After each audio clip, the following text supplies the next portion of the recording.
education parent group here in Iowa. Welcome to the program, Rose. Hi, Ben. Hi, Kim. Thank you for the opportunity. Well, thank you. Tell us about your organization quickly. We have about 5 minutes to talk with you. What is it and why did you found it? Well, we started as just a small group of parents that were concerned. We are parents that want the best education for our kids, and that is all kids. And we learned through asking questions at our local school and working up through the school board and talking with our elected officials that a lot of the work that is done by our state legislators and the governor in Iowa impact our schools the most. And parents need to be advocates for our schools and at the Capitol. And so we are led by our children and our passion for good education, the best education possible for our kids. Mm-hmm. How widespread is your group in all 99 counties? We are, Ben. I almost think you might have read our website.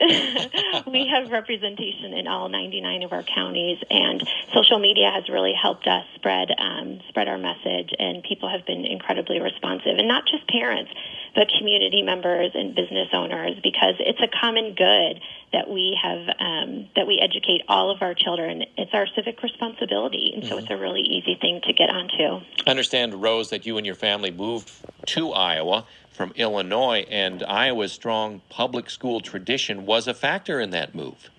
It sure was. We moved from Illinois, and we had actually chosen to send our kids to private schools there because class size was a really important issue for my husband and I as our daughters were entering school. And, every time we spoke with anyone that we were moving to Iowa, public schools was the first thing, other than the state fair, that they bragged about. Really? And so the reputation really precedes itself on a national level. Mm-hmm. Tell us what you've seen in the time that you've been here and have become this advocate.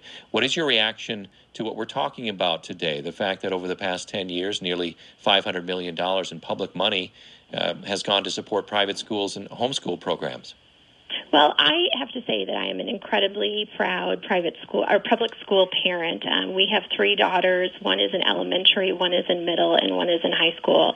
And we are very pleased with the education that they have been receiving. And a lot of that goes to the heart of our school boards and really our teachers and our administrators, our principals that work on a daily basis, no matter what is going on in the political climate, to do our best for our kids. But it is frustrating because so we've lived in Iowa for 10 years, and that was when we started to see a real decline in the investment in our public schools, that state supplemental aid that goes up on an annual basis. And we started to see that while services were amazing in our schools because of the heart of our schools, our teachers, our administrators, we were seeing class sizes go up. We were seeing programs shrink.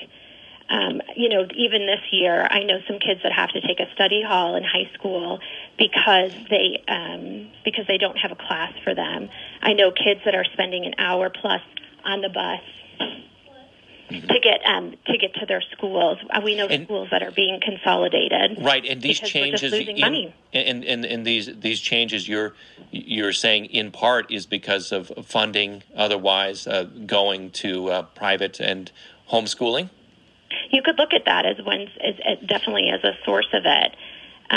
Definitely. I think everybody who's looking for a penny of money from our state right now, we see it. The last 2 years, we've dipped into our reserve funds. Our surplus is gone. So anyone that's competing for a penny at the state is competing against each other. So, yes, they are definitely competitors, which is unfortunate. Because we should be working together. Kim Rubin of the Urban Institute is still with us. Kim, Rose Green here in Iowa, I imagine you talk to contact and study a lot of people who are like Rose Green and have the same concerns. And so I think she brings up a lot of big issues. So part of the issue and part of this concern about whether the money is going to private schools has to do with some of the other things that's going on in the state. Namely, about 5 years ago, there was a big property tax bill that lowered commercial property taxes, and the state was supposed to backfill that money, and they haven't completely done that. There's an income tax cut that just went into effect in the state. So part of the question of how the dollars, who they're going to within the state, has to do with the fact that if you have taxes go down, that means there's less money around, and so people want to look at where those dollars are going. And so it becomes much more tough to figure out what's happening. And so part of it is that money for public education could be declining, and part of it could be coming from money going to other places, but part of it is also if taxes are going down. Mm-hmm. Rose Green, I wonder if accountability is also a difference that you point to. Of course, public schools highly accountable to the state in terms of curriculum and otherwise. Do you see that as a difference in receiving public funding? I do. I don't think anyone could debate that, taxpayer money can follow the child on a philosophical level. But with the money following the child, the rules and transparency of having access to taxpayer dollars does as well. Like, take, for example, public schools accept all students. There are no admissions policies. Will private schools be forced to follow those same rules? Homeschool organizations, I don't know what the impact is there. And again, I hate to make it a them versus us, but we are operating under a completely different set of rules than other schools that don't receive the amount of taxpayer dollars that we do. And that is for accountability. Mm-hmm. So I do believe, I could list so many, I could list a lot more examples than that. But I think the rules and transparency must follow the money. Mm-hmm. What about that claim, Kim Rubin, that Rose just made? And I think that's right. I think part of the issue when the money goes, and another cost that public schools have that other schools don't, is they have to take students if the parents decide that the private school or the homeschooling isn't working out. So there's also that uncertainty about how many students they're going to have, because ultimately they are responsible for educating all children. Mm-hmm. Well, Rose Green, thank you very much. If you had an important point to mention before we say goodbye, please do that now. Otherwise, we'll say goodbye. No, we think that it's the common good to educate our population. We have 92% of Iowa students are in public schools, and that's our future workforce. And we all have a responsibility to educate our future workforce, not just a chosen smaller group. The founder of Parents for Great Iowa Schools, Rose Green, thank you for joining us this hour.